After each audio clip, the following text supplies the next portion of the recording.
Welcome, this is Sig Taylor with Fish Out Loud. Hey, welcome to Tuesday's Tackle Tips. And last week I talked about how I make my own worm hook keepers. Okay, if you can kind of see that.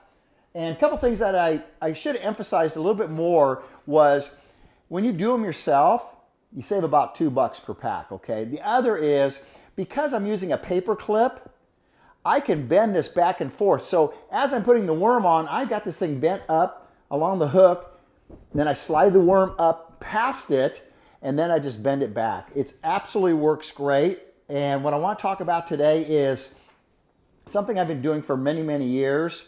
It started out with the old float and fly. And I just saw an article today. Some of the guys are using float and flies to catch these fish with their forward-facing sonar. Okay, guys, I haven't seen it yet, but I'm reading some articles, okay? Float and fly was kind of developed in the Dale Hollow Lake area of Kentucky, Tennessee. I took that same concept and applied it to Northern California lakes. Oroville, Lake Oroville is a good example. I won a lot of money on Lake Oroville doing this float and fly before they figured out what was going on. So, but one of the things with the float and fly is when you tie that knot and that fly is hovering above the float, it can't be like this. The knot, it can't be like this. It's got to be a horizontal.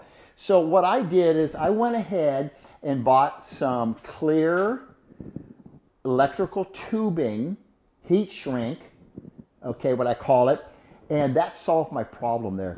That bait didn't move. The knot on the line didn't move. So as some years went past, I noticed that when I'm throwing a frog, one time the knot was way up here. What I got is a good example. Bobby's Perfect Frog here was way up like this. And I said to myself, what can I do? Well, I went out to Lowe's, bought some heat shrink, a little box like this. And once I cover the hook with the heat shrink, I heat it up. And then I take a sewing needle and run my line through it. Now, some of you might be saying, that's just too much work. That's okay, all right?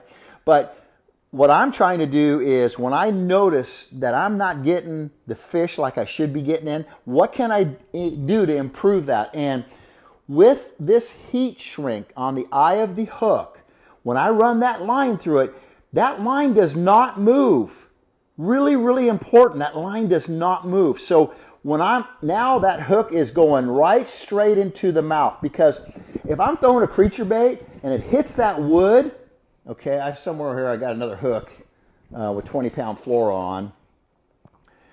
It hits that wood and that knot line gets down like this, and that bass eats it.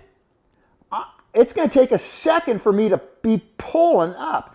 That won't happen with heat shrink, okay? That knot ain't moving on that hook eye, okay? I hope that makes sense. If you have any questions, feel free. Again, this takes some time to do, all right? I get it. If you just want to go fish and have some fun, great. But when the money's on the line, I want to make sure I got everything in my advantage in my court. Next week, I'm going to be talking about, I got some baits in here, how I take off these treble hooks with these metal O-rings and I switch them out for braided O-rings. Stay tuned. Remember, guys, you're always just one cast away.